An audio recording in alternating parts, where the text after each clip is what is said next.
ហើយTequitona សមស្របឬក៏សមរម្យហើយ Tequitona ho Tequitona ho វិធីសាស្ត្រដែលសមស្របហើយ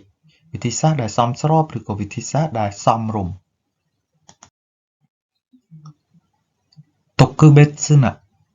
特別なはいពិសេសនេះហើយ 特別な日ថ្ងៃពិសេសហើយ Neshina ហើយ Neshina ដែលយើងបកប្រែថាខិតខំប្រឹងប្រែងហើយ Neshina Gakse សិស្សដែលខិតខំប្រឹងប្រែង